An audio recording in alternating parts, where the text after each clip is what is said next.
Yeah, look, exciting this year, really open, I think. So many different angles, and I've heard so many different people talk about different horses, and yeah, you can't really rule many out. Godolphin have placed in this 3 times. You're tipping the first win for Traffic Warden and looking to become the third 3-year-old to do it, and do a yes, yes, yes, which ran second in the Golden Rose before winning the Everest. He's pretty much got that exact same profile, doesn't he? Here he is here, of course, he's broadsiding, who I know was a little bit disappointing in the Caulfield Guineas, but I don't think he really got around the track well. Of course, it was well documented. It was a bit up on speed that day as well. So I thought he was great this day. He gets past Stormboy late. I love the way the stable are talking about him. They've said this has been his plan all along. They feel every time he goes to the races, he improves time and time again. They feel he'll do the same today. Jolly Star's been freshened and back to the trials, looking to become the first ever miss to win it. Yeah, exactly right. No Mare's won this race. And second up run, complete for Give. The first up win here would pretty much win this race for mine. So if she can bounce back to that, look out.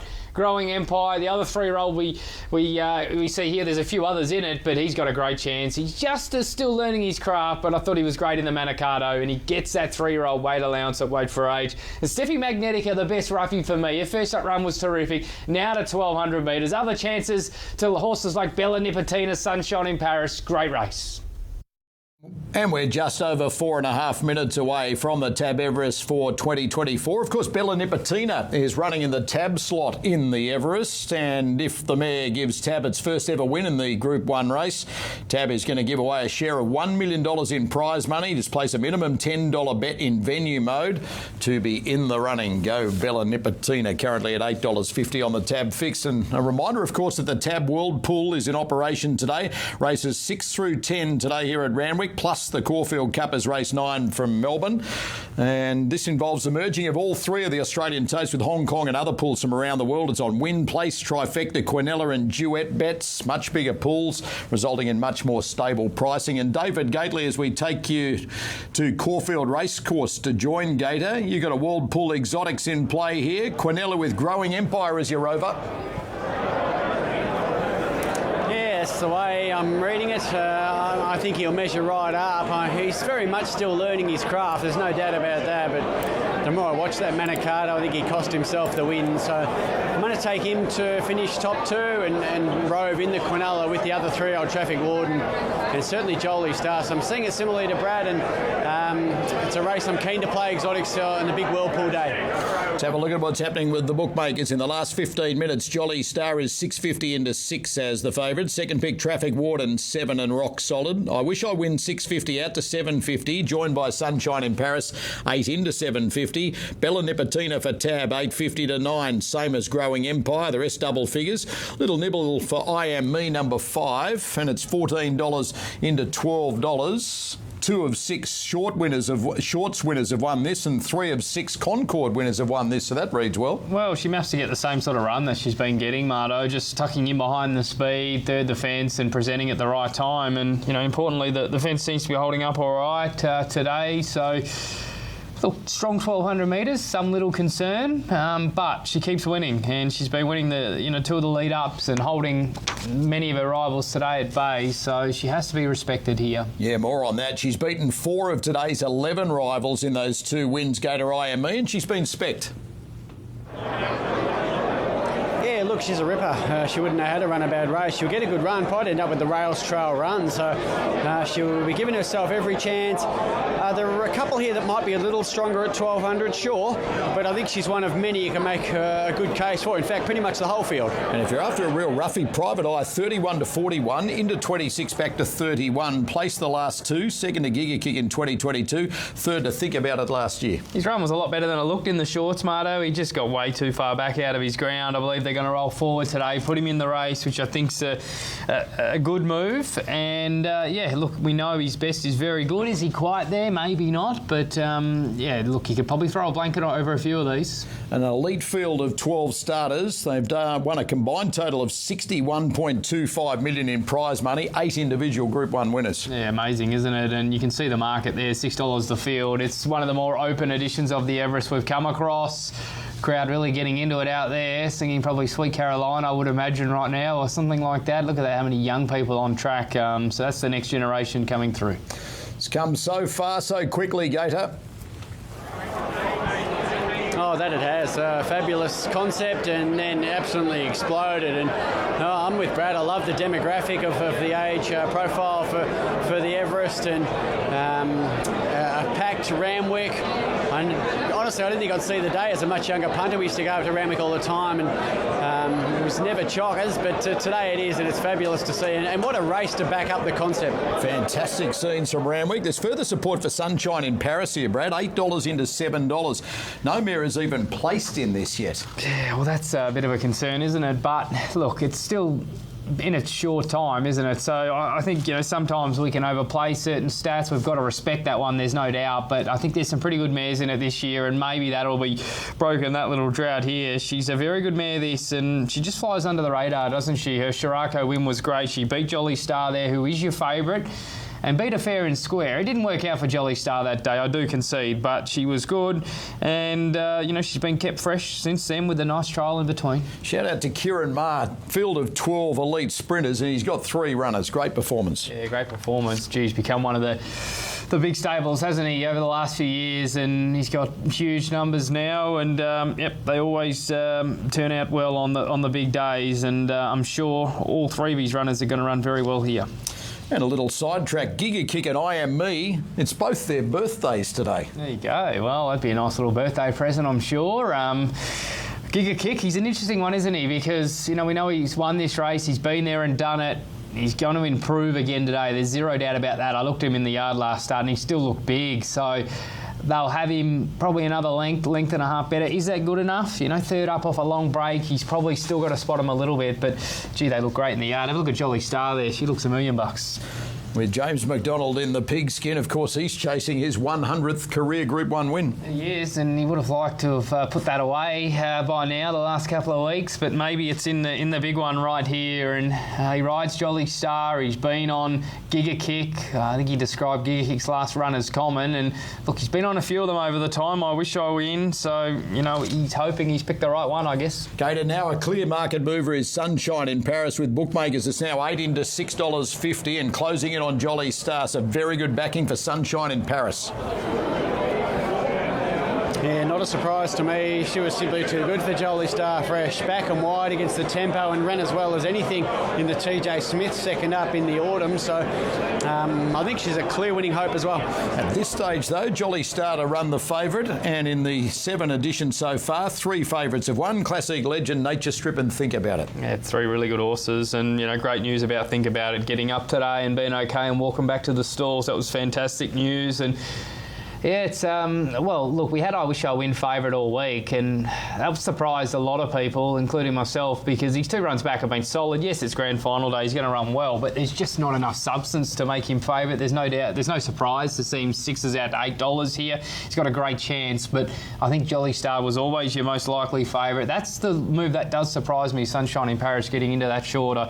I've got it right in the mix, but I didn't think they'd come for it that hard. So they are starting to load them up. $20 million in prize money. First pocket $7 million. The 8th running, the first time as a Group 1, the Tab Everest with Darren. 2 years ago, Private Eye having his 3rd crack at the Everest. And Private Eye about to go forward for Jay Ford. Jolly Star moves into line now in the Lindsay Silk. She's right. And we wait on the Colt Storm Boy to move in, along with the filly Lady of Camelot, who'll go in riderless. Steffi Medica and Bella Nipotina, who's drawn the outside barrier for Craig Williams, representing the Tab, Bella Nipotina. So Steffi Magnetica going into line. A big moment for young jockey Zach Lloyd teaming up with Björn Baker. Björn training the Sydney Stakes winner, Overpass, winning in a romp 45 minutes ago. So Steffi Magnetica and Bella Nipotina to move in. Giga Kick has been placed away. Traffic Warden is locked in. I Am Me sitting there in barrier number 1. Now there is an incident in the gates. Traffic Warden. Okay, Traffic Warden red in the gates, number 10. Traffic Warden red in the starting gates and got back. And the vets are going to assess him. So stand by for news here on Traffic Warden. Jamie Carr's mount. So he did rear in the gate, so we've got this slight delay whilst the vets make a very, very crucial assessment of Traffic Warden. Brave in defeat in the Golden Rose. Touched off by his famed stablemate Broadsiding. Now Steffi comes in, Steffi Magnetica. Bella Nipotina being led forward. Jamie Carr in the saddle here of Traffic Warden, and I think he's okay. Me did buzz up there, barrier one, and that may have led to that incident. So Bella Nipotina being led forward, and Traffic Warden just jig-jogging around behind the starting gates. Jamie Carr has dismounted here off Traffic Warden. So stand by. Jamie Carr is off Traffic Warden. I'm about to get news from Chief Steward Steve Railton. The light is on. Almost. Just waiting on the final word here. I think the red light went on briefly. It's been taken off as Jamie Carr is off Traffic Warden, who is involved in that incident in the starting gates. And we're just waiting on the final call from behind the barriers. Is he running or not? Traffic Warden. He's out. He's out. Traffic Warden, a late scratching. Traffic Warden withdrawn here in the Everest, and we're just about ready to run. Waiting for the all clear. Jolly Star is the favourite. Very sad for Traffic Warden, all involved there in the final seconds, loading them into the barriers. There's the light now, and we're ready to go. The gates are back here in the Everest. They're off and racing to the massive roar of the crowd. Bella Nipotina came out running wide out. So did Growing Empire. Lady of Camelot's right there, and Storm Boy really revved up, goes to fourth. Private Eye battling out wide, then Steffi Magnetica, IME back on the fence. Jolly Star gets back together with Sunshine in Paris. I wish I went out very deep, and Giga Kick cutting through on the rails. Bella Nipotina couldn't cross Growing Empire. Storm Boy's whipping up underneath the pair. He responded to the early urgings, and now Storm Boy moved up on the inside of Growing Empire at the 600 metres. Bella Nipotina's forward, 3 wide, no cover. IME tucking up on the fence. Further back to Lady of Camelot. Private Eye, Steffi Magnetica, Giga Kick the fence. Sunshine in Paris coming wide from I Wish I Win. Jolly Star's got it all to do. Storm Boy at the 300 leads the way from Bella Nipotina. Then Growing Empire. Giga Kick making ground on the inside. Then Lady of Camelot. Bella Nipotina moved up. Bella Nipotina with Growing Empire. Up the inside is Giga Kick. Giga Kick going to Bella Nipotina. Bella's in front though. Bella Nipotina wins the Everest from Giga Kick. I think Growing Empire third. Flushing home Jolly Star. Then Private Eye, Lady of Camelot, Sunshine in Paris. Then Steffi Magnetica, Storm Boy, I Am Me, and I Wish I Win. Epic finish to the Everest. Bella Nipotina with Giga Kick lunging, missing. Bella Nipotina will just win the Everest. What a daring ride by Craig Williams, sending her forward, putting her right on the speed. She's done more work than anything. Giga Kick, the winner of 2 years ago, coming with that big booming finish at the end, making it a thriller there at the end. But Bella Nipotina, for TAB, the sponsors of the race, have been able to claim the 2024 Everest by a narrow margin. Ciaron Maher with his first runner at an Everest, teaming up with Craig Williams, just denying Clayton Douglas. Giga Kick together with Mark Zara, just falling short. Number 9's run third, Growing Empire. Kieran McAvoy for Ciaron Maher, so a good result for Ciaron, first and third. Number 12, Lady of Camelot's finished in fourth. It was a real blanket finish for third down to about 8th position, with so much prize money up for grabs. Time is 108.76. 108.76, 33.85 the last 600 metres. And what a mare she is. Bella Nipotina claims the Tab Everest, doing it the hard way, sitting deep the trip and paying $7.35 and $2.30. What a horse, what a horse. 3 wide, no cover, on speed. It didn't matter. She's as tough as nails. She deserved that. The first mare to win the Everest, better than them. Simple as that. Giga Kick outstanding. Growing Empire just overdid it early, and that's hold late. But the right horse won the race. She sat wide and she was too good. Ciaron Maher gets his first Everest. Craig Williams Gator gets his second, and ironically beats Giga Kick, which gave him his first. Yeah, That's right. He would have been eyeing off Giga Kick the last 100, but how is her will to win this girl? That's a great trait. She just refused to lose that despite the torrid run, and all honours her for mine. And well done to Tab. They labelled her a fair way out and have landed it. Prize money up to 18 million. Bella Nipotina, the champion of the 2024 Tab Everest.